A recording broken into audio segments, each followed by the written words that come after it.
네, 그러면 좀 시작해 보도록 하겠습니다. 먼저 이것은 오늘 전달할 내용들이고요. 먼저 그 구체적으로 내용으로 넘어가기 전에 우리 병원에서 어떤 일들이 있었는지 현장 얘기를 한번 하고 넘어가도록 하겠습니다. 지금 제가 드리는 얘기는 비록 엘머스트 병원만 해당되는 것이 아니라 거의 모든 병원에서 있었던 일일 겁니다. 1월 워싱턴주에서 첫 코로나19 환자가 발생했고, 또 미국에서는 코로나19에 대해서 대비한다고 하면서 중국 우한에서 들어오는 여행자와 또 열이나 기침을 하거나 호흡 곤란이 있는 사람들만 집중적으로 감시를 하고 있었습니다. 그런데 예측이 모두 빗나가고 코로나19는 실제로 유럽에서 여행객을 통해서 들어와서 순식간에 뉴욕 전역을 감염시켰습니다. 그 미국 질병예방통제국의 지침은 의료 종사자들과 그 환자들의 감염을 막지 못했고요. 초기에 개인 보호구의 부족으로 많은 의료진들이 감염되기 시작했습니다. 그리고 나서 밀어닥치는 환자를 돌볼 의료진들이 부족하게 되었고요. 또한 환자들을 수용할 병실들이 턱없이 부족해서 병원마다 모든 병동을 코로나19 병동으로 만들었지만 그래도 부족해서 공간이 허락되는 곳이면 어디든지 임시 병동을 설치하게 되었습니다. 병동은 전쟁터의 야전병원과 같았다고 표현하는 게 맞을 겁니다. 간호사들은 여느 때처럼 환자 한 사람 한 사람을 돌봐줄 상황이 되지 않았고요. 호흡곤란을 겪는 응급 환자들을 먼저 돌봐야 했는데 급한 상황을 수습하고 다음 환자에게로 가면은 환자는 아무도 모르는 사이에 혼자서 힘들어하다가 숨을 거두고 있는 상황을 보는 것은 흔한 일이었습니다. 바쁘게 쉴 틈 없이 일해도 다른 쪽에서는 환자가 어이없이 죽어나갔고요. 인공호흡기가 부족해서 1분에 40에서 60회 호흡을 하면서 힘들어하는 환자를 정말 안타깝게만 바라봐야 했었고요. 인공호흡기를 달고도 환자는 호흡기와 싸우면서 거칠고 또한 가파르게 호흡을 내쉬었습니다. 치료약이 없었다는 건 모두 다 아실 테고요. 이런저런 약들을 시도해봤지만 딱히 큰 성과가 없었고요. 아무리 인공호흡기 세팅을 바꾸고 그리고 약을 바꾸어도 환자들은 너무도 아프고 나아지질 않았습니다. 환자들은 가족을 보지 못하는 상황에서 혼자 외로운 투병을 하다가 임종을 지키는 사람 없이 숨을 거두는 일이 정말 다반사였고요. 환자에게 심정지가 일어나거나 호흡 상황이 더 나빠지면 의료진들은 해줄 수 있는 게 많지 않다는 것에 절망했고요. 더 비참했던 거는 너무 많은 사망자들로 인해서 시체 보관실이 턱없이 부족하게 되었는데 냉동창고에 시신을 보관해야 했고 그나마도 수용이 어려워서 복도를 시체에 놓아 두어야 하는 지경에 이르기까지 했습니다. 저희 병원은 아니지만 어떤 널싱홈에서는 시신 보관이 어려워서 제일 높은 층에 시신을 모아두었는데 시체 썩는 냄새를 맡으면서 일을 했다고 들었습니다. 프론트 라인에서 일하는 간호사들을 비롯한 의료진들은 감염의 두려움과 공포, 그리고 일이 너무 힘들어서 지치고 또 많은 죽음을 매일매일 봐야 해서 하루하루를 견디기가 정말로 버거운 날들이었습니다. 제가 또 많이 가슴 아팠던 순간은 그동안 제가 돌봐오던 8, 90대 환자들의 사망 소식이 계속 들려왔었고 그리고 젊은 환자들의 어이없는 죽음이었습니다. 그 공포의 시간이 지난 지 몇 달이 채 되지 않았는데 많은 사람들이 경각심을 느슨히 하고 방심하는 듯합니다. 벌써. 또다시 이런 비참한 상황은 다시는 없어야겠어요. 이 얘기를 뭐 더 하기는 그렇고 이제 코로나 바이러스에 대해서 말씀을 드려보도록 하겠습니다. 코로나 바이러스는 7종류가 있는데요. 코로나19, 일명 코비드-19는 그 중에 하나이고, 사스 코로나 바이러스라는 변종 바이러스에 의해서 유발되는 바이러스성 호흡기 증후군입니다. 이해를 돕기 위해서 사스 바이러스에 대해서 간단히 설명드릴게요. 사스는 Severe Acute Respiratory Syndrome으로 한국말로는 중증 급성 호흡기 증후군입니다. 첫 사스 코로나 바이러스가 발생한 건 2003년이고요. 중국 남부 지역에서 시작해서 29개국에 전파되었고요. 8,400여 명의 감염자와 916명의 사망자를 낳았습니다. 코로나19 또한 중증 급성 호흡기 증후군으로 증후군을 동반하는 코로나 바이러스라서 사스 코로나 바이러스 2로 이름 지어졌습니다.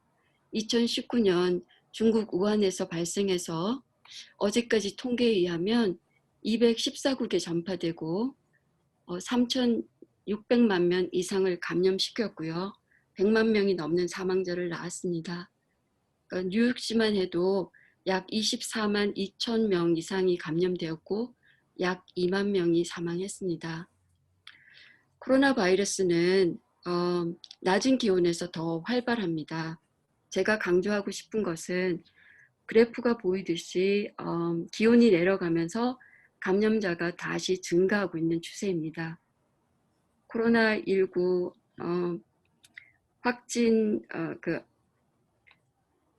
코로나19 확진자 수가 뉴욕시 지역에서 급격한 증가 추세를 요즘 보이고 있고요.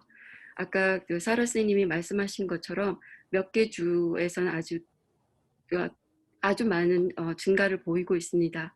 그리고 또 브루클린과 퀸즈 지역의 10개 지역은 지금 굉장히 중요하게 지금 감독하고 있는 지역이 되겠습니다. 레고팍이나 프레시 메도우 그리고 포레스트 힐도 그 지역에 속해 있습니다. 7일 동안 3%를 넘으면 셧다운을 할 거라고 합니다. 그리고 또 9월 28일 질병예방통제국 발표에 의하면 4주 후에 즉 10월 24일쯤에는 미국 내 코로나19 사망자는 13,000여 명이 증가해서 24만 2천 명이 될 것으로 예측했습니다. 두 번째 대유행이 올 거라는 얘기를 그냥 가볍게 흘려 들려서는 안 된다는 말씀을 드리고 싶습니다. 코로나19 바이러스 증상은 바이러스에 노출된 후 2일에서 14일 사이에 나타날 수 있는데요. 경증에서 중증까지 매우 다양합니다. 중요한 증상들은 발열이나 오한, 기침, 호흡곤란인데 사람마다 증상은 매우 다양합니다. 특이한 증상은 미각이나 후각을 잃는 거고 다른 증상들은 감기와 독감 증상과 거의 비슷합니다. 피로와 근육통 그리고 인후통을 호소하는 사람이 많은 것 같고요. 메스꺼움과 설사 증상을 보이는 사람들도 있습니다. 코로나19 바이러스 증상은 꼭 알고 넘어가야 할 것은 코로나19 응급 상황인데요. 바이러스에 걸려도 딱히 치료제는 없습니다. 병원에 가도 특별히 해줄 게 없고요. 보통은 집에서 자가 격리하면서 충분히 휴식하고 수분 섭취를 하시면 2주나 3주 후 정도면 회복이 됩니다.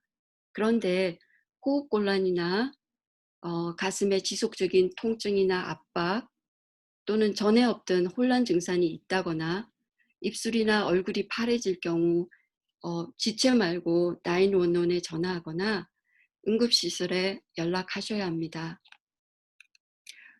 코로나 바이러스는 주로 대면 접촉을 통해서 전파되는 것으로 알려져 있고요. 약 6피트 이내에 가볍게 접촉한 사람들 사이에서 전파한다고 하고 감염자가 기침이나 재채기, 말을 할 때 나오는 호흡기 비말을 통해서 전파됩니다. 비말은 근처에 있는 사람의 입이나 코, 호흡기를 통해서 흡입될 수 있고요. 바이러스가 있는 표면이나 그러니까 물체를 만지고 그러니까 입, 코 또는 눈을 만질 때 감염될 수 있습니다. 다른 사람들과의 접촉이 매우 밀접하고 상호작용이 길수록 그 코로나 19 전파 위험이 높습니다. 최근 연구에 따르면 코로나19는 무증상을 통해서도 전염될 수 있다고 하고요. 공기를 통한 전파는 의견이 분분한데 9월 18일 미국 질병통제예방국에서 공기 전파를 공식적으로 웹사이트에 올렸다가 며칠 후에 내리면서 실수로 올려진 것이라고 변명하는 정말 아이러니한 상황이 있었습니다. 그러니까 실제로 공기 전파가 가능하다는 연구들이 나오고 있습니다. 언제 전파력이 가장 강한지 질문하신 분들이 많은데요. 증상이 나타난 첫 주가 가장 전파력이 강하다고 합니다. 증상이 나타낸 지 4일 차에 가장 많은 바이러스가 검출되었다고 하네요. 혹시 여기까지 질문 있으시면 질문 받고 넘어갈까요? 네, 혹시 질문 있으신가요? 네, 초반부에 우리 권 박사님께서 병원 상황, 또 본인이, 의료진들이 느꼈던 그런 어려움과 도전들에 대해서 얘기해 주셨고, 혹시, 구체적으로 질문 있으신 분 계신가요? 네, 질문, 그러면, 네, 그러면 진행하도록 하겠습니다. 네. 그러면 이제 코로나19 검사를 알아보겠습니다. 코로나19 검사에는 진단 검사와 항체 검사가 있습니다. 자세한 설명은 다음 슬라이드에서 설명드릴 거고요. 어, 누가 진단 검사를 받아야 할지 알아보겠습니다. 진단 검사는 코로나19 증상이 있는 사람이면 당연히 받아야 되겠고요. 코로나19 확진자와 6피트 이내의 거리에서 15분 이상 함께 있었을 경우 꼭 받으셔야 되고요. 그리고 네일업계나 미용업계 종사자들과 같은 고객들과 밀접한 접촉을 하는 업종에 종사하는 사람들이 꼭 받아야 합니다. 그리고 또 뭐 교사들도 받아야 하고요. 그 나름대로 기준에 따라서 받아야 하는 몇몇 직종들이 있습니다. 그런데 9월 18일 미국 질병 예방통제국이 누구나 코로나19 바이러스 검사를 받도록 지침을 업데이트했습니다. 즉 무증상자도 검사를 받으라는 얘기인데요. 그 이유는 무증상 감염과 전증상 감염의 중요성이 부각되었기 때문입니다. 진단검사는 검사의 정확도가 매우 중요한데요. 민감도와 특이도로 따져봅니다. 민감도는 질병이 있는 경우 질병이라고 진단하는 비율이고, 특이도는 질병이 없는 경우에 질병이 아니라고 판단하는 비율입니다. 그럼 좋은 진단 검사는 민감도와 특이도가 높은 검사라고 할 수 있겠죠. 진단 검사는 표본 검사를 통해서 현재 코로나19 감염 여부를 알려주는 검사로 분자 검사 그리고 항원 검사 두 종류가 있고요. 분자 검사는 바이러스 PCR 검사라고 해서 바이러스의 유전 물질을 감지합니다. 적절한 검사 시기는 보통 증상 발현 후 일주일 이내이고요. 왜냐하면 false negative, 즉 거짓 음성 결과의 가능성 때문입니다. 그 코로나19에 노출되면은 보통 4, 5일째 증상이 나타난다고 하는데요. 그때도 거짓 음성이 될 확률이 38%나 됩니다. 분자 검사는 증상 초기부터 증상이 없어질 때까지 검출이 가능하고, 또 무증상 감염의 경우도 감염 초기부터 검출이 가능하기 때문에 보통 우리가 또 일반적인 진단에 많이 사용하고 있습니다. 그러니까 민감도와 특이도도 95% 이상으로 꽤 정확한 검사입니다. 반면에 항원 검사는 바이러스 표면의 특정 단백질을 감지하는 검사인데 증상이 발현한 지 5일에서 12일 이내에 감염 의심자에게 사용합니다. 미국 식품의약국은 항원 검사를 증상이 있는 사람에 한해서 사용하도록 허용했고요. 분자 PCR 검사에 비해서 저렴하고 그리고 15분에서 30분 이내에 결과를 알 수 있지만 활성 감염 상태를 놓칠 가능성이 더 높습니다. 다시 말하면 검사의 정확도가 약 50%에서 70% 정도밖에 안 되어서 일반 진단에 사용하는 것은 권하지 않고요. 또 항원 검사가 음성일 경우는 PCR 검사로 다시 확인해야 합니다. 여기서 주목해야 할 사항은 바이러스에 노출된 후 보통 증상이 나타나는 5일째라도 거짓 음성 결과일 가능성이 38%나 된다는 것입니다. 다시 말하면 판정을 받은 100명 중에 38명은 실제로 코로나19 바이러스에 감염되어 있다는 말입니다. 진단 검사 결과에 소요되는 시간은 사용된 검사법에 따라서 다르지만 분자 검사의 경우는 1일에서 3일 정도가 걸린다고 하고요. 항원 검사의 경우는 30분 이내로 바로 알 수 있습니다. 이 슬라이드는 진단 검사를 비교한 도표인데요. 제가 이미 말씀드린 내용입니다.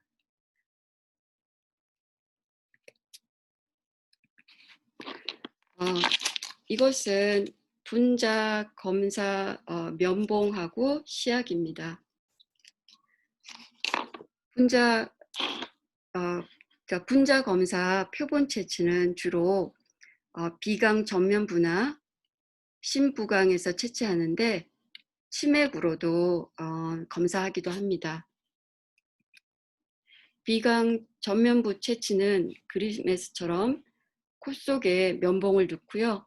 한 15분 정도 문질러서 코 점막의 표본을 면봉에 묻혀서 튜브에 넣습니다. 그리고 실험실로 보내지는 거죠.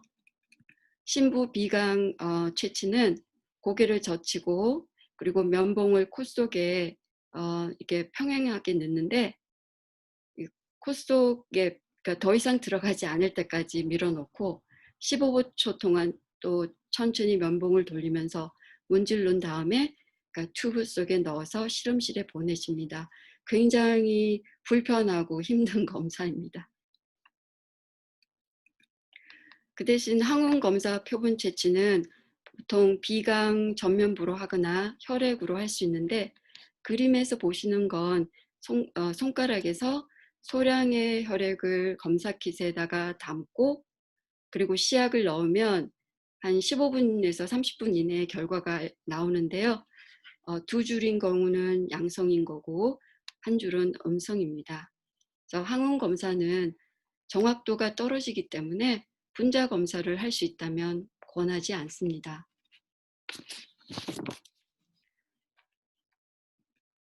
검사 결과는 어떤 검사실에 보내졌느냐에 따라서 조금 다른데요. 보통은 이렇게 보여집니다. 양성인 경우는 파지티브라고 나옵니다. 이번 결과도 양성인데요. 이 슬라이드에서 주목할 만한 사항은 처음에 음성이었다가 3일 후에 양성으로 전환된 것입니다. 감염 초기의 샘플은 음성으로 나올 수 있습니다. 이것은 음성 결과입니다. 음성 결과는 not detected라고 나오고 또 다른 검사에서는 negative라고 나왔습니다. 그래서 결과의 의미는 양성은 그 감염된 상태이고요. 그 양성의 경우 거짓 양성은 거의 없습니다. 결과가 음성이라는 의미는 샘플 채취 당시에 코로나19에 감염되지 않았거나 감염 초기에 표본이 채취되었기 때문일 수 있습니다. 또 한 가지는 표본 채취를 잘못해서 음성이 나왔을 수도 있고요.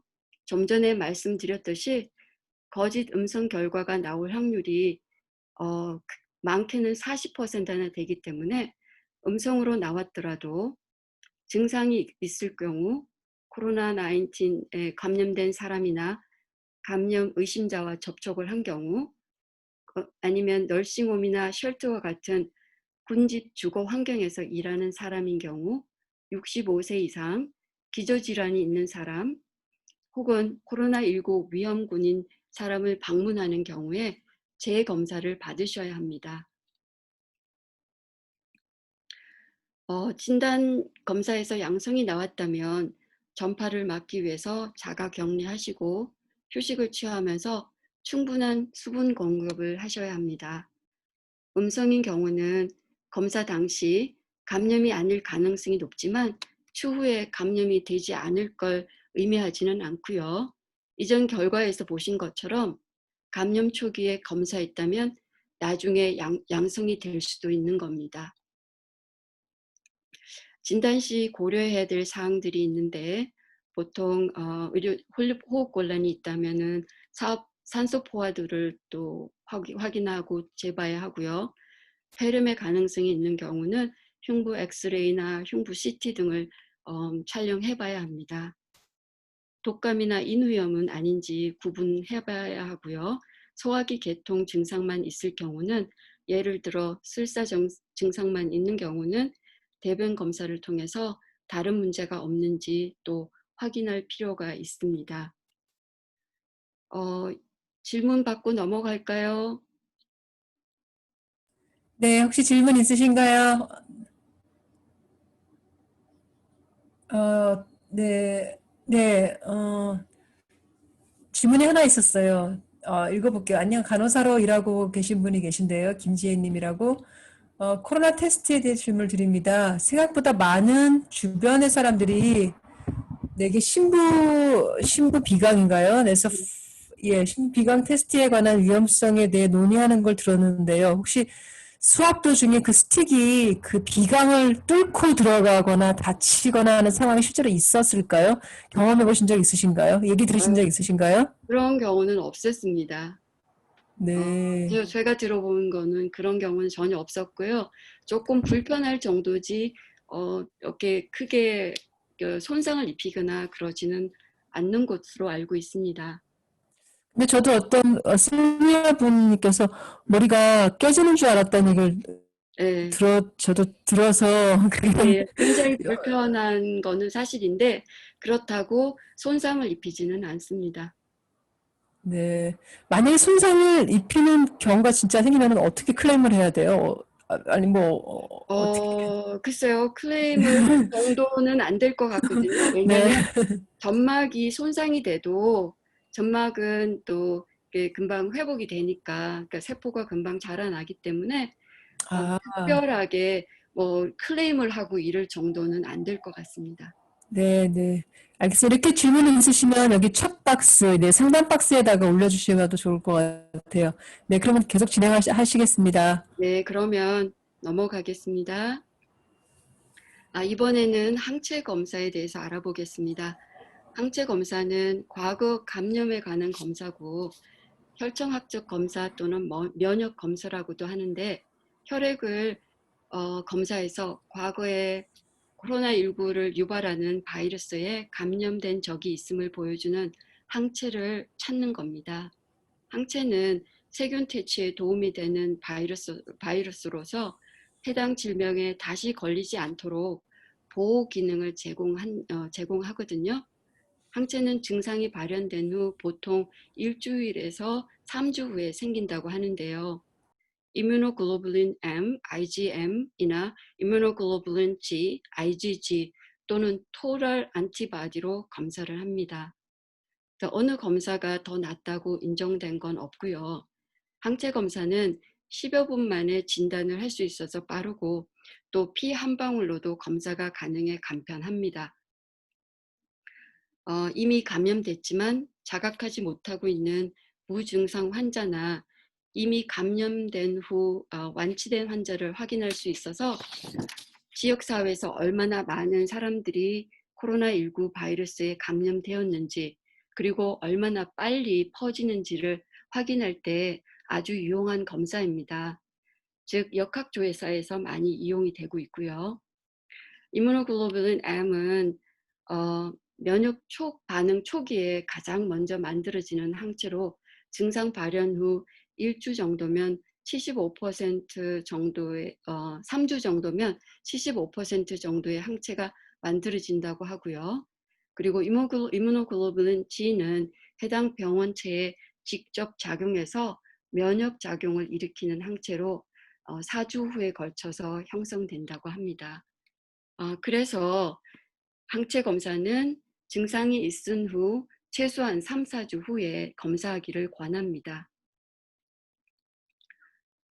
항체 검사 양성 결과입니다. IgG 검사에선 양성 결과가 영어로 positive라고 나왔고요. 그 토탈 안티바디에서는 reactive라고 나왔습니다.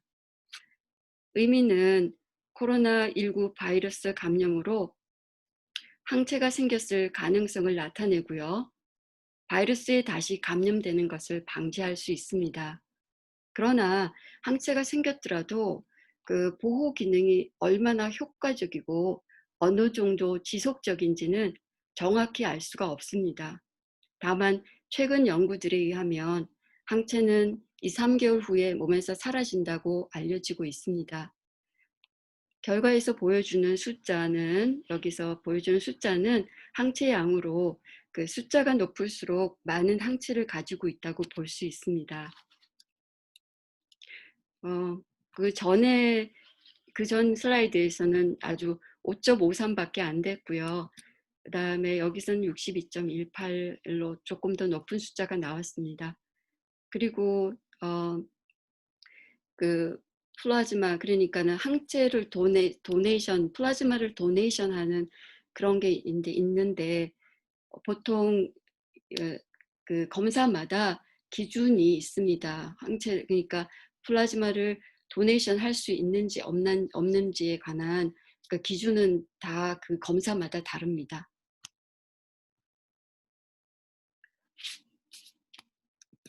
이것은 음성 결과이고요. IgG 네거티브라고 나왔습니다. 여기는 토탈 바디 안티바디 논 리액티브라고 표시가 되었는데요. 코로나19 바이러스에 감염된 적이 없을 가능성이 높습니다. 그러나 현재 감염 상태일 때도 항체 검사는 음성으로 나옵니다.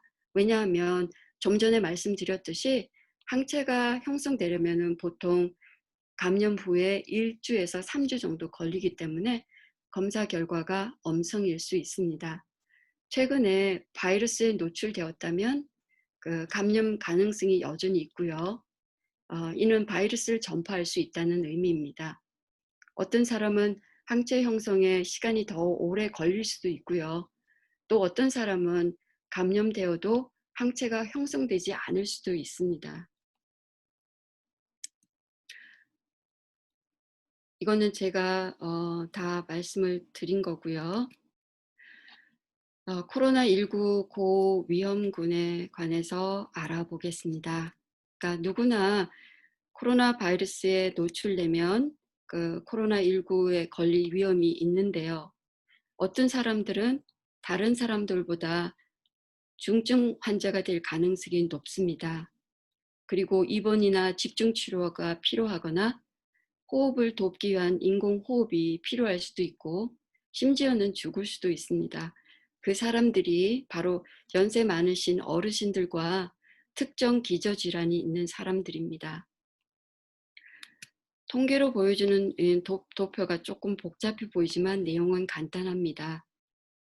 연령별로 보면 50세에서 64세 연령대 사람들은 코로나 바이러스로 사망할 위험이 30배나 높았고 75세 이상이면 무려 220배나 높았다고 합니다.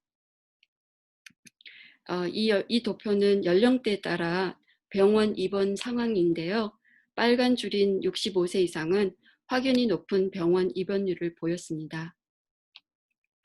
그리고 암이나 만성 신장질환, 그리고 만성 폐쇄성 폐질환, 비만이 있다거나 신장질환, 이형 당뇨병과 같은 기저질환을 가진 분들은 연령에 관계없이 코로나19로 중증 질환을 앓을 위험이 아주 높습니다.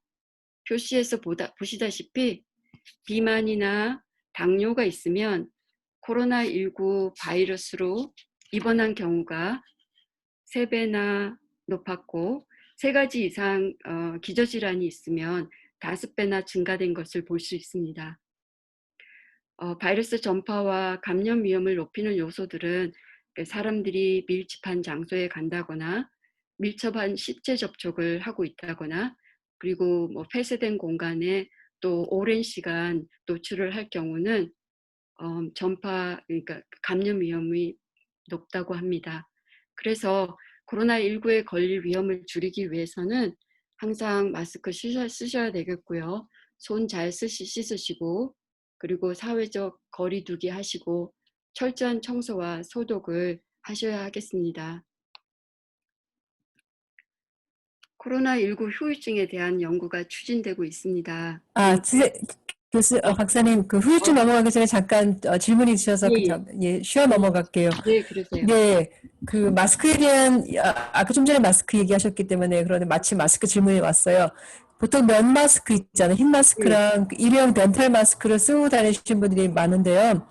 이분들이 감염 상태에서 혹시 모르잖아요. 그러니까 무증상 감염일 수도 있으신 분들이 돌아다니시기도 하는데 재채기라든가 기침을 할 경우에 상대방이 마스크를 쓰고 있어도 혹시 그게 감염의 전파가 될 수 있는지. 그러니까 면 마스크의 경우에는 사실은 그러니까 공기가 통합니다. 그래서 정말 제대로 보호를 할 수가 없고요. 만약에 현 마스크를 쓰고 계시는 분이 재채기를 했는데 상대편에 있는 사람이 마스크를 하고 있는 경우는 감염률이 그렇게 많지 않다고 봅니다. 그런데 이런 경우는 있어요. 만약에 재채기를 해서 비말이 그러니까 많이 나오지는 않겠지만 조금이라도 이게 흘러나왔는데 그 비말이 공중에 떠다니다가 눈에 들어갈 경우, 그러니까 마스크는 썼는데 눈은 우리가 감추지 않았잖아요. 그런 경우 눈에 만약에 그 비말이 들어갈 경우는 감염이 될 수도 있겠죠. 만약에 그분이 코로나19에 감염이 돼 있다면. 네, 그래서 이런 추가 질문이 있으신 것 같아요. 그러면 교수님 생각에 얼굴 마스크와 더불어서 페이스 쉴드까지 같이 쓰고 다니는 거를 정말 권장하시는 건지. 만약에 저희처럼 그러니까 환자를 직접적으로 가까이 대하고 항상 위험이 있는 경우는 페이스 실드를 쓰는 게 맞는데 일반적으로 밖에 야외에 그냥 활동을 하시면서 페이스 실드까지는 안 써도 되지 않나 저는 그렇게 생각합니다. 네. 그리고 마스크에 대한 질문이 더 있으셔서요. 저도 지금 헷갈리긴 해요. 덴탈 마스크라고도 불리고 서지컬 마스크라고도 불리잖아요. 네. 그거를 저도 어떤 때는 3, 4일 이상 쓰거든요. 네. 그 언제까지 이게 쓸까? 또 어떤 사람 막 겉에 보면 막 보풀아이가 날 정도로 쓰시는 분도 있어요. 사실은 그 네. 마스크는 일회용 마스크입니다. 네. 가능하면 하루 쓰시고 바꾸시는 것이 아마 좋을 거예요. 네. 예, 오염되지 않으면 여러 번 사용할 수도 있다고 하는데, 예, 할 수도 있어요. 그 대신 잘 말리셔서 사용을 하시고요. 보관을 하실 때는 종이팩에 보관을 하시도록 권하고 있습니다. 종이팩이요. 예, 아, 네. 네, 알겠습니다. 네. 그러면 지금, 질문 이렇게 계속 넣어주시면 좋을 것 같습니다. 감사하고요. 코로나19 후유증에 대해서 그러면, 계속 진행해 주셔도 될 것 같아요. 코로나19 후유증에 대한 연구가 추진되고 있는데요. 코로나19는 완치돼도 후유증을 남기는 것으로 알려지고 있습니다. 코로나19 증상 정도나 나이와 상관없이 만성 피로, 호흡곤란, 두통, 흉통, 관절통 등 후유증을 호소하고 있는데요. 이탈리아에서 143명의 코로나19 중증 환자를 대상으로 한 연구에 따르면은 완치 후에 87.4%가 한 가지 이상의 후유증을 앓는 것으로 조사됐고요. 53%가 넘는 완치자들이 만성 피로에 시달리고 있었답니다. 그리고 호흡곤란을 겪는 사람도 43.4%나 되었고요. 한국 연구도 4명 중 1명, 즉 25%가 후유증을 앓고 있는 것으로 보고되었는데 만성 피로를 호소하는 사람들이 가장 많았고요. 또 평소와는 달리 기억력 저하로 일상의 어려움을 겪는 사람도 있다고 합니다. 여기서 다시 한번 강조되어야 하는 건 코로나19에 걸리지 않아야 한다는 것이고요. 그래서 그러기 위해서는 방심하지 말고 예방수칙을 철저히 지켜야겠습니다. 또 코로나 재감염에 관해서 환자들이 많은 질문을 해옵니다. 재감염에 관한 최근 통계는 거의 없는데 미국 질병통제예방국의 보고에 따르면은 최근에 중국에서 1차 감염 후 4개월 반 만에 다시 재감염 사례가 있었다고 하네요. 그런데 바이러스에 걸려서 회복된 후라도 3개월 정도까지는 적은 양의 코로나 바이러스가 몸에 남아 있어서 양성 반응을 보이기는 하지만 바이러스를 전파하지는 못한다고 보고했습니다. 지난 4월 한국의 발표에 의하면은 163건의 재양성 사례가 있었다고 하는데요. 재양성 검체를 수집해서 배양 검사를 해보니까 바이러스 배양은 되지 않았다고 합니다. 그렇지만 재감염이 될 수 없다는 것을 의미하지는 않습니다. 왜냐하면 코로나19에 의해서 생긴 면역력은 시간 경과에 따라서 약화되어서 3개월 정도면 없어진다고 하고요. 또한 재감염 위험에 노출될 수 있고요. 또 바이러스가 지역과 시간에 따라서 변종될 수 있기 때문입니다. 질문 있으신가요? 네, 이번엔 제가 있는데요. 네. 네, 저는 3월에 아마 거의 무증상 비슷한 상태로 아주 경미한 상태로 감염이 됐었어요. 그래서 5월 초에 그 혈액 검사를 통해서 그 항체가 생겼다는 얘기를 결과를 얻었고요. 그래서 한참 지나고 나서 많은 분들이 2, 3개월이면 없어진다 이런 얘기를 많이 하셔서 저도 이걸 계속 보관하고 싶었어요. 그래서 얼마 전 지난주에 다시 검사했어요. 항체 검사를. 그랬더니 그래도 아직 아까 말씀하신 리액티브라는 결과를 얻었는데요. 그러면 지금 한 5개월 지났거든요. 네, 그래서 네. 5개월 동안 아직도 지금 제가 항체를 가지고 있다는 건데, 예. 네, 그래서 이게 사람마다 또 다 달라요. 그래서 정확하게 지금 우리가 코로나19 바이러스에 관해서 우리가 다 아는 것이 아닙니다. 지금까지 우리가 알아가고 있는 단계거든요. 네, 그런데 지금까지 그 연구에 의하면 보통 그렇게 사라진다고 하는데 그게 항체가 어떤 사람은 걸렸는데도 아예 안 생기는 사람도 있고요. 그러니까 이제 천차만별이거든요. 그래서 지금까지 항체를 가지고 있으시다면 아주 좋은 거고요. 근데 거기에 숫자는 나오지 않던가요? 숫자는, 예, 결과지에 숫자가 나와 있지 않아서 저도 그게 좀 궁금했어요. 네. 그거 숫자가 나오는 검사를 하려면 그게 또 검사마다 다 다른데요. 보통 혈액을 또 채취해서 검사하셨나요? 네, 혈액 채취했어요. 그래요. 보통은 혈액 채취를 하는 경우 그 수치가 나오거든요. 근데 어, 그거는 수치가 안 나오는 걸 어떻게 검사했는지 모르겠네요. 근데 저도 여러 번 검사를 했었는데 하나는 수치가 안 나왔고요. 근데 그거는 보통 그냥 혈액 손가락을 찔러서 그냥 피 한 방울 내서 하는 그 검사였고 그거는 이제 숫자가 안 나오고 실제로 혈액을 채취해서 검사한 경우는 숫자가 나왔습니다. 그래서 아, 아마 네. 그 검사마다 다를 거예요. 네, 예, 다른 질문이 제이미 선생님이 있으셨는데, 말씀드릴게요. 코로나 걸렸을 때 관건이 본인이 가지고 있는 면역력이 지금 관건이라고 생각하신 거죠. 그럼 이 면역력을 위해서 먹으면 좋을 바이타민, 보충제 이런 추천을 부탁드리는데 어떤 분들은 C다, D다 아니면 종합 비타민이다. 어떤 거는 혹시 한두 개, 탑3를 권해주실 수 있으세요? 탑3?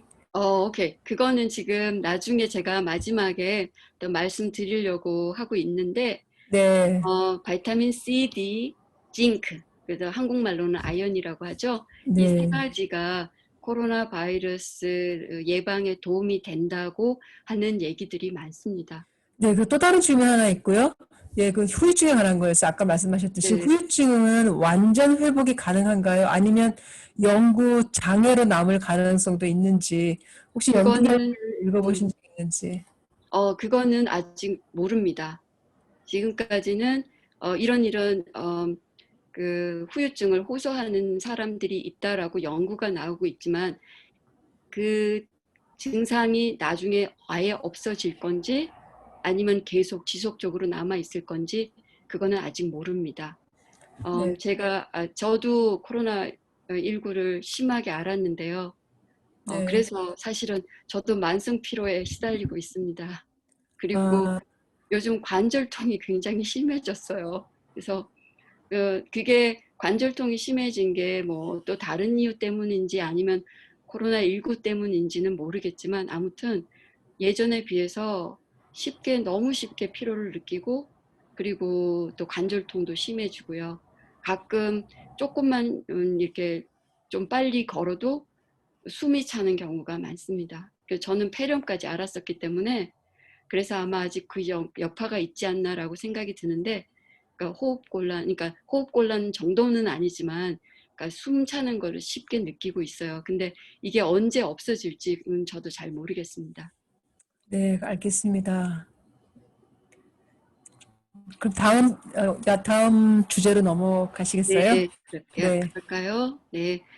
그러면은 이번에는 백신에 대해서 얘기를 해보겠습니다. 그래서 백신 개발은 보통 그 네 단계를 거쳐서 개발되는데요. 첫 번째는 동물에게 시험하는 전 임상 단계를 거쳐서 임상 일상에서 거쳐서 임상 일상에선 안전성을 평가하고 임상 일상에서 면역성과 독성 기준을 통과하면 연구를 약 300명 정도로 확대해서 실시하는 임상 2상이 이루어집니다. 임상 2상을 통과하면 효능을 확인하는 임상 3상을 하게 되는데요. 이때는 3,000명 이상 사람에게 접종하는 대규모 연구가 이루어지고 임상 3상을 성공적으로 통과하면 보건당국으로부터 허가를 받게 됩니다. 현재 임상 3상 단계에 있는 백신은 총 8개인데요. 미국에서 개발 중인 백신은 4개입니다. 세계 백신, 그러니까 러시아에 하나, 그리고 중국에서 2개, 2개는 임상 3상을 마치지 않은 상태로 제한적인 허가를 받아서 과학계와 의료계에 논란을 일으켰습니다.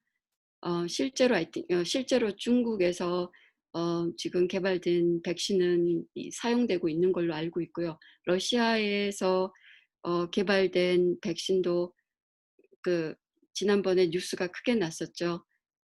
러시아 푸틴 대통령이 러시아에서 개발된 그 백신을 자기 딸들에게 맞히고 항체가 생겼다고 백신 효과를 자랑한 일이 있었습니다.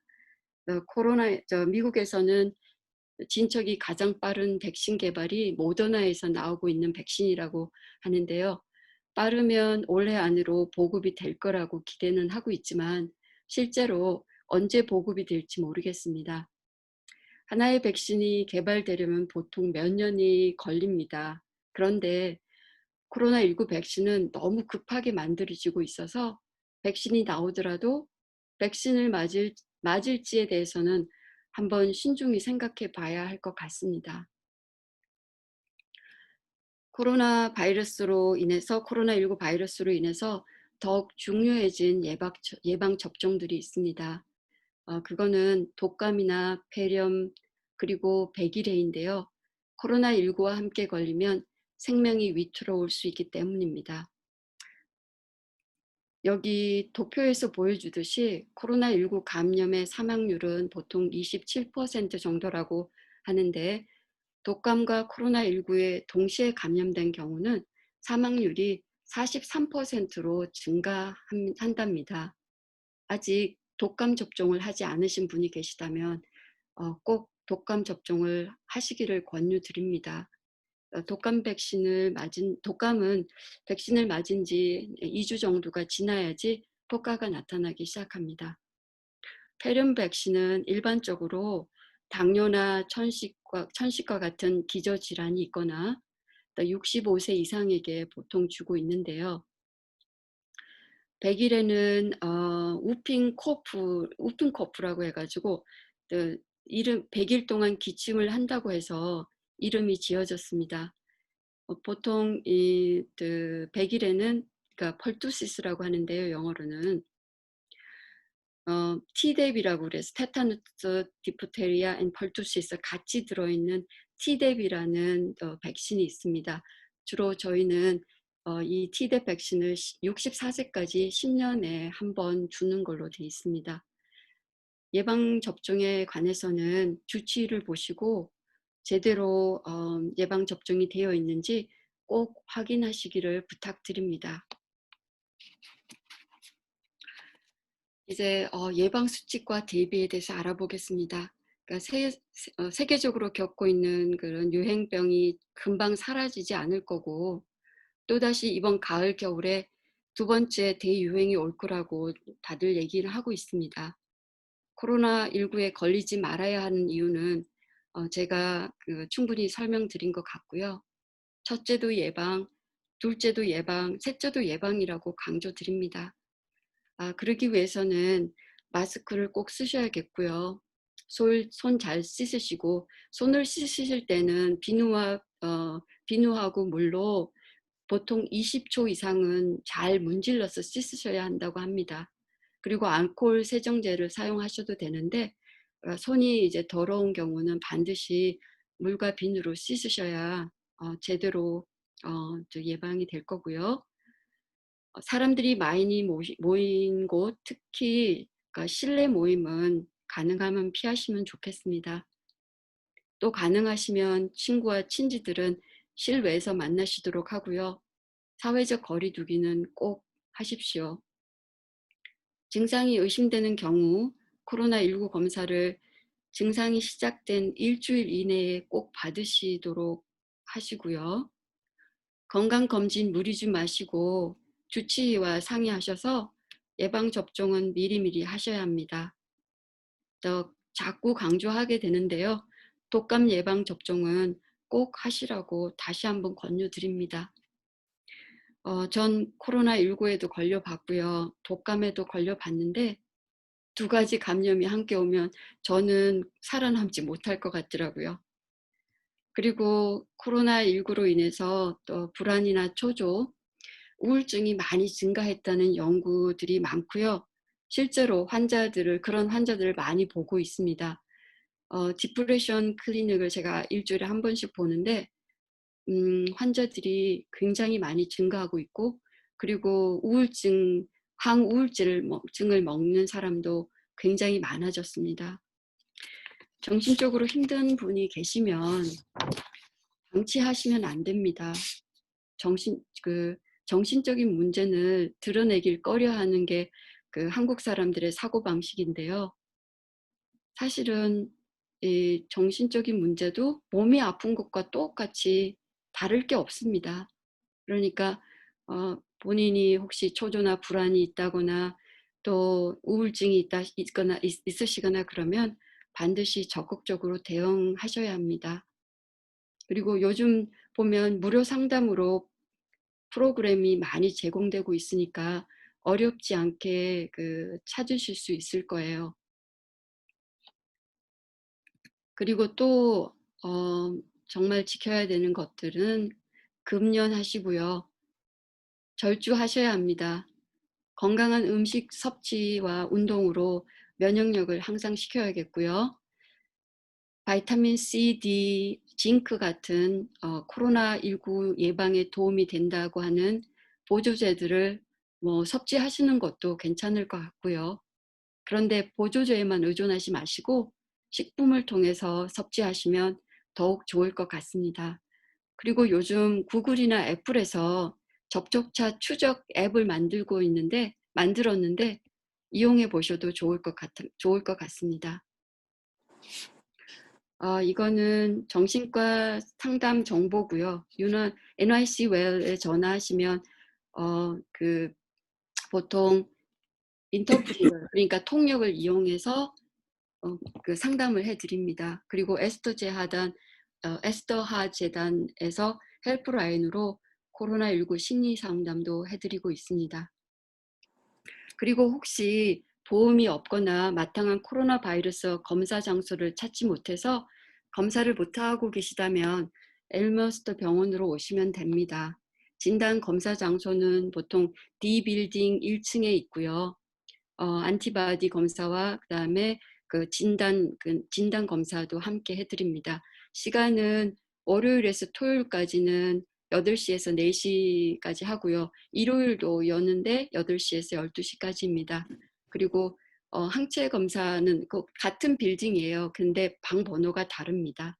근데 항체 검사는 혈액으로만 하는데 월요일에서 금요일까지 8시에서 4시까지 해드리고 있습니다. 오실 때는 신분증이 꼭 필요하다고 하네요. 근데 이제 체류 신분에 대해서는 절대 묻지 않습니다. 그건 염려 안 하셔도 되고요. 보험증이 혹시 있으시면 가져오시면 됩니다. 내용은 여기까지고요. 질문 있으시면 질문 받겠습니다.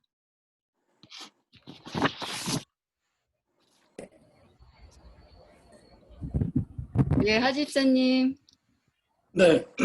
아까 그 코비드-19의 사망률이 27%라고 그랬는데 예. 27%라는 것은 어떤 27%인지요? 그러니까 지금 100명 중에 27명은 아니란 말씀이죠. no, 그거는 아니. 그렇죠. 그러니까 사망률 얘기할 때 27%는 몇 명당 이것이 나와야 되겠죠. 예. 사실 자세한 자세한 데이터는 제가 그거를 자세히 못 봤습니다. 이거가 이제 영국 공중보건국에서 이렇게 발표를 한 건데요.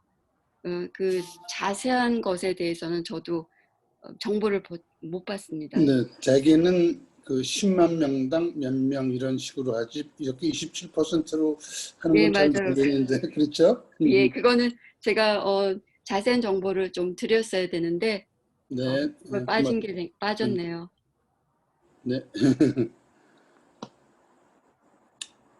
그리고 또 아까 치료에 있어서 아무것도 없다고 그랬는데 사실 아무것도 없기 때문에 현재 IT에서는 네. 물론 검사를 PCR 분자 검사를 하고요.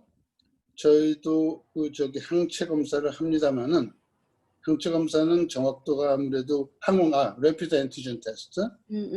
그건 이제 센시티비티가 50% 정도밖에 안 되지만 간단하고 임신 검사하는 것처럼 간단히 핑거스틱으로 할 수 있게 하는 걸 합니다만은 어쨌거나 그 치료에서 저는 여기서 치료를 좀 했는데 여기서는 클로로킨이 없어서 그래서 클로로킨을 많이 치료를 했어요. 나중에 하이드록시클로로킨 프라퀴닐이 있어서 그걸 바꿨습니다만은 저희 경험을 보면 초기에는 그 약을 썼을 때 열이 많이 떨어지고요. 효과가 굉장히 좋았어요. 또 이곳에 그 세인루크 하스피탈, 캐톨릭 계통의 그런 하스피탈에서도 입원해서는 그 클로로킨 IV로 치료를 해요. 그래서 많은 우리도 환자를 입원시킨 경우에도 이상하게 현지인들은 잘 치료가 됐어요. 근데 미국이나 이런 어디 그 CDC나 이런 데서 연구한 걸 보면 그건 자연이 나는 사람들이 치료를 안 해도 나을 사람이 낫다 이렇게 얘기를 하지만 임상가로서 많은 효과를 봤거든요. 음. 근데 거기에 대해서 혹시 어떻게 생각하세요? 클로로킨 그래요. 말라리아 치료 방법에. 오케이. 저 사실은 제가 감염됐을 때 저도 그 약을 먹을지 말지 많이 망설이는 상태에서 약이 없어서 못 먹었어요. 저도 그때. 근데 약이 있었으면 먹으려고 이제 시도를 했었는데 저는 아지트로마이신만 먹었고요. 그 보면 저기 플라코닌을 먹고 괜찮아졌다는 사람도 있고요. 아닌 사람도 꽤 있었어요. 그래서 네, 그게 정확하게 뭐 효과가 있다 없다라고 뭐 한편에서는 있다라고 그러고 한편에서는 없다라고 얘기가 나왔었는데요. 네. 공식적으로는 이제 그러니까 그 플라코니를 우리가 쓰지 않는 걸로 한다라고 네, 여기서는 발표가 됐고요. 그랬기 때문에 쓰지를 못했습니다. 또 한 그렇군요. 가지는 저 처음에 아지트로마이신하고 그리고 플라코니를 같이 쓰게 되면은 이제 효과가 네, 있다라고 해서 처음에 쓰기 네, 시작을 했었거든요.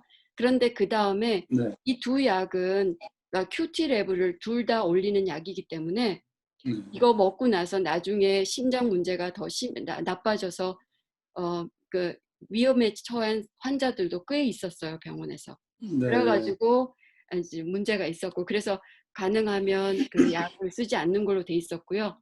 네, 요즘에는 미국에서 렘데시비어 그 네, 약을 주고 있어요.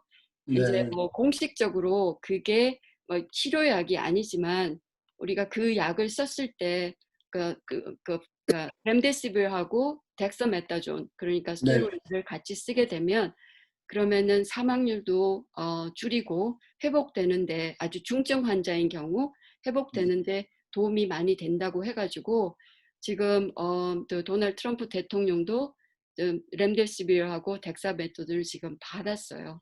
네, 그러니까 지금 미국 추세는 그래요. 그리고 그 하이디에 계시는 거기서 이제 치료를 하실 때는 여기하고는 조금 다른 상황일 수 있는데 여기는 어떤 뭐 CDC에서 뭐라고 얘기가 딱 나오면요 절대 뭐 액션을 못 해요. 네, 그래가지고 그러니까 뭐 개인적으로 프라이빗 프랙티스 하시는 분들은 또 그 플라코닐하고 아디토마신으로 치료를 하신 분들도 많이 계시다고 듣기는 했어요. 그렇지만 저희 병원에서는 거의 쓰지를 못했어요. 혹시 저기 레이셔 음, 그 차이, 그러니까 여기는 말이죠. 그 총 환우가 코비드 걸린 환자가 8,800명에 사망자가 200 몇십 명밖에 안 돼요. 예, 예, 근데 같은 그 이웃 국가인 도미니카는 10만 명이 훨씬 넘거든요. 예, 예. 근데 여기 사람들은 현재 마스크도 안 쓰고 같이 모여서 다니고 하는데 잘 안 걸려요. 그걸 음, 보면은 이게 헤이시아는 자연 면역이 높아서 그런지 잘 안 걸리지 않나 이런 생각이 드는데 또 아프리카 같은 데도 보면은 그렇게 많지 않거든요. 예, 그래서 이게 무슨 인종 간 무슨 그 더 미국 같은 데 굉장히 많고 유럽도 많고요. 예, 예. 그래서 그런 연구는 혹시 알고 있지 않으신가요? 지금까지는 그런 연구는 나온 게 없고요. 지금 네. 여러 가지 연구가 시도되고 있습니다. 지금 매일매일 여러 가지 그 다양한 연구들이 쏟아져 나오고 있는데 근데 아마 그런 연구가 나중에 나오지 않을까요? 근데 네. 아마 또 이런 제네틱 팩터가 뭐 영향이 있을 수도 있겠고요.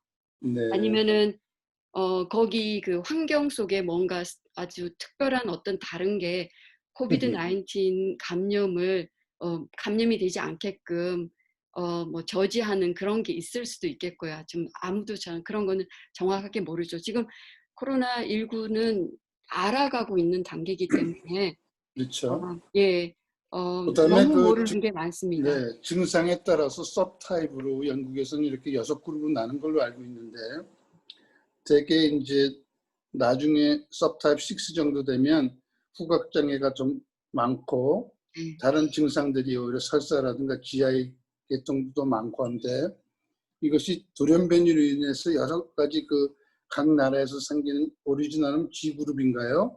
G에서 뭐 V 뭐 여러 가지 6가지로 있는데 돌연 변이에 의해서 그 전염성도 더 높고 어떤 거는 더 심하고 낮고 이런 것이 지금 있는 것 같아요. 예, 그래서 예. 미국에서 주로 많이 발생하는 그 유전자 형태하고 중국에서 처음 시작된 그런 유전자 형태가 다 틀린 것 같아요. 예, 맞아요. 그래서 아까 제가 또 말씀 잠깐 드렸었는데요. 바이러스가 지역과 그리고 그 시간에 따라서 변종을 하고 변종된다고 합니다. 네, 그래서 돌연 변이에서. 예, 네. 예. 그래서 이제 그게 그 기후나 뭐 여러 가지 환경에 따라서 그 바이러스가 그 지역에 이렇게 적응을 해서 또 변종이 되나 봐요. 그래서 그래서 무서운 겁니다. 지금까지 우리가 이제 조금씩 그렇죠. 나가고 있는데, 근데 앞으로 어떤 형태의 돌연변이 바이러스가 나와서 또 다른 그런 엄청난 일을 벌일지 또 아무도 누구도 장담할 수가 없는 거거든요. 그렇기 때문에 지금 저희가 그렇죠. 계속 강조하는 거는 어쨌든 우리가 우리 스스로를 지켜야 된다는 거예요. 그래서 예방 수칙을 잘 지키고 그래서 감염이 되지 않도록 예방하는 것이 일단 먼저예요. 그거 이상 더 이상이 없고 그다음에 혹시나 걸리게 되면 그때는 우리가 뭐 자선책으로 이제 이런 약도 써보고 뭐 약이 그러니까 효과가 있다는 약을 써보고 그러긴 하지만 일단은 걸리지 말아야 할 것 같습니다. 저기 질문이 한 2가지가 한 가지 있고 하나는 이제 그 정보 공유인데 들리시죠? 네, 제미란 분이 질문 주셨어요. 보통 병원에 입원할 때는 예전에는 그랬어요. 병원에 입원할 경우는 호흡 곤란이 있어야만 가거든요. 호흡 곤란 정도 증세가 있어야 응급실에서 받아준다고 들었습니다. 근데 걸려서 집에서 자가격리하고 열도 나고 기침도 나고 몸살도 나고 코비드-19 증상이 많이 있을 경우에 집에서 조치할 수 있는 조치약이 있을까요? 그러니까는 지금 그러니까 병원에 가도 특별히 해주는 건 없습니다. 그냥 IV 주고요. 열 있으면은 타이레놀 주고요. 그게 다예요, 사실은. 만약에 예를 들어서 산소. 예를 들어서 산소 포화도가 내려가면 저희가 그때 산소를 드리는 거고요. 그리고는 별로 할 게 없어요. 근데 집에 계시는 경우는 대부분 이제 열이 나면 보통 타이레놀 드시고 일단은 쉬셔야 합니다. 쉬시고 입맛이 없고 제가 알아보니까 입맛이 전혀 없어서 아무것도 못 먹겠더라고요. 그런데 그래도 드셔야 합니다. 드시고 그리고 수분 섭취를 충분히 하셔야 하고 그렇게 지내시다 보면 한 2주나 3주 정도면 대부분이 나아집니다. 그렇지만 아까 말씀드린 것처럼 그 후유증이 계속 지속되고요. 저 같은 경우는 제가 3월 중순에 앓기 시작해서 4월 거의 중순까지 아주 심하게 앓고 이제 일을 해야 되는 상황이 됐었는데요. 정말 그 피곤을 주체를 할 수 없더라고요. 너무 힘들고 그게 한 3개월까지 갔어요. 그래서 그 다음 3개월 정도 후에는 좀 나아지기는 했는데 지금도 저녁에 일하고 오면 너무너무 피곤하고 힘이 듭니다. 예. 어떤 분 또 지금 말씀 주신 거는 아까 그 앱 얘기하셨거든요. 뉴욕 스테이트에서 Official Exposure Notification 앱을 개발해서 구글과 아이폰 앱에서 배포한다고 공식적으로 지난주가 나왔어요. 그러니까 참고해 주시기 바랍니다. 앱이 있으니까요. 애플이요. 그리고 독감 지금 타이레놀 얘기하셨는데 꼭 타이레놀이어야 되나요? 아니요, 모추린도 아니면 괜찮아요. 타이레놀, 모추린, 뭐 나프락신 아니면 또 뭐가 있나요? 알리브, 그런 거 다 괜찮아요. 다 드실 수 있고요. 네. 네, 한국 감기약, 왜냐면 한국 약국 가면 한국 약, 감기약, 몸살약 같은 것도 주시는 분 있잖아요. 뭐 이렇게 한약 비슷한 것도 이렇게 조제된 걸 주시기도 하고, 판테린 같은 것도 있잖아요. 그런 거는 어떨까요, 혹시? 그런 거가 그런 거를 먹으면 조금 진정되기는 하기는 할 것 같은데 글쎄요. 그렇게 먹어보라고 권해보지도 않았고 또 저도 그걸 안 먹어봐서 잘 모르겠습니다. 그거는 혹시 하 집사님 어떻게 생각하세요? 네, 보통 네, 약국, 그 한국 약국 심토메릭 가면은, 트리트먼트, 예. 네?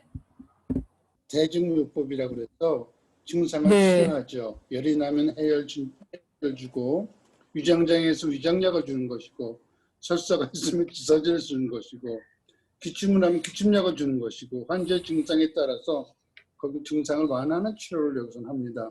대부분의 그 여기서 환자를 보면은 설사하는 환자도 있고요, 구토나 위장 질환이 있는 환자들이 있어요. 그래서 위장 질환이 있을 때는 우리가 프랄로색이라는 오메프라졸이라는 약을 많이 썼고, 설사 시에는 임모디움이라는 AD 이름을 많이 써서 효과를 봤고요. 식사를 좀 못 드시니까 여기에서는 마켓에서 엔슈어라는 그런 우유 같은 그 프로테인 그런 걸 이렇게 해서 좀 드리기도 하고, 달수가 되면은 물론 소위 얘기한 링게르 같은 거라는 그 IV 플루이드로 이렇게 탈수를 예방하고, 물론 시간이 약이지만은 증상을 치료하죠. 그래서 많은 효과를 보고, 저는 여기서 코비드 19이 걸렸을 때 이 나라에서는 코비드 19 트리트먼트 프로토콜로 클로로킨을 꼭 씁니다. 말라리아 약들을 병원에 입원해도 그걸 IV로 주고요.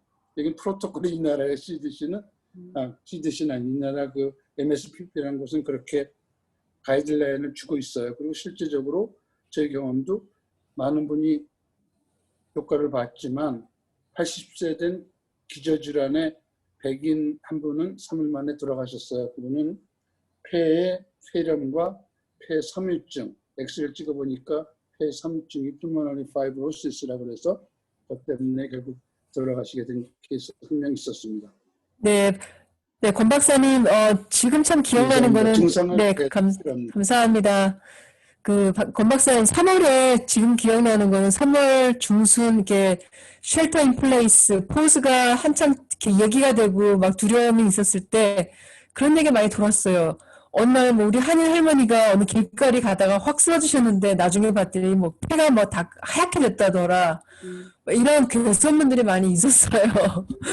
예, 그 소문에 대해서는 어떻게 생각하세요? 실제로 폐가 하얗게 되나요? 아니면, 네. 아니, 폐가 하얗게 되는 경우는, 그러니까 일단 뭐 예를 들어서 폐렴이 아주 심해져서 뭐 그런 경우도 있고, 아니면 뭐 종양이 자라는 경우도 하얗게 보이는 경우가 있고요. 네, 그런데 아마 그분은 코비드 19에 그러면 걸리신 분인가요? 그분이? 예, 걸리셨다는 얘기 들었어요. 걸리셔가지고, 뭐, 길거리에서 갑자기 쓰러졌다. 뭐, 그런 얘기를, 어떤 분이 해주셨는데, 그게 사실인지, 그건 정확히 모르겠지만, 네. 그럴 수 있죠. 그러니까 그게, 그 폐렴으로, 그러니까 코비드 19 폐렴으로 그렇게, 폐가 그렇게 보여질 수도 있어요. 네, 네, 그렇군요. 네. 혹시, 다른 질문도 있으신가요?